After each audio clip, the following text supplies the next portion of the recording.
Hello friends, আজকে আমি রান্না করব আলু দিয়ে ডিমের ঝাল। আর ডিম আলুর ঝাল আমরা প্রায় সবাই বানিয়ে থাকি। তো আজকে আমি কেমন করে বানাচ্ছি সেটাই আপনাদের সাথে শেয়ার করব। আমার চ্যানেলটি সাবস্ক্রাইব করা না থাকলে সাবস্ক্রাইব করার অনুরোধ রইল।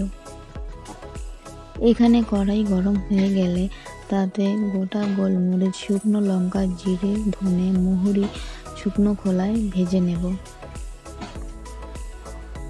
এবার ডিমগুলো হলুদ লবণ দিয়ে ভেজে নেব।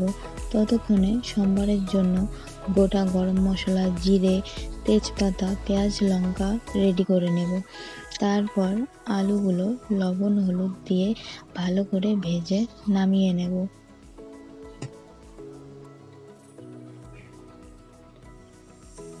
কড়াইয়ে তেল গরম হয়ে এলে তাতে একে একে গোটা গরম মশলা দিয়ে একটু নেড়ে দেব।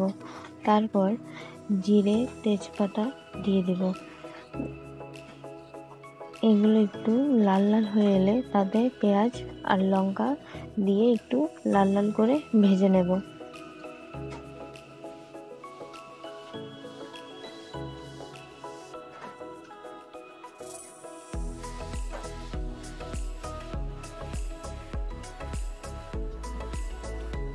সম্বারি উপকরণগুলো ভালো করে ভাজা হয়ে গেলে তারপর আগে থেকে বেটে রাখা জিরে, লঙ্কা, আদা, রসুন, পেঁয়াজ এইসব দিয়ে একটু ভালো করে নেড়ে নেব। উপকরণগুলো লাল লাল হয়ে এলে তাতে লবণ হলুদ দিয়ে আরেকটু ভেজে নেব। মশলা ভাজা হয়ে এলে তাতে আগে থেকে ভেজে রাখা আলু দিয়ে দেব। এখন ভালো করে আলু আর মশলা আর একটু ভেজে নেব। এবারে পরিমাণ মতো জল দিয়ে দিব। জলের বলক উঠে গেছে, তাতে আমি ডিমগুলো দিয়ে দিয়েছি, সেটা দেখাতে পারিনি আমি।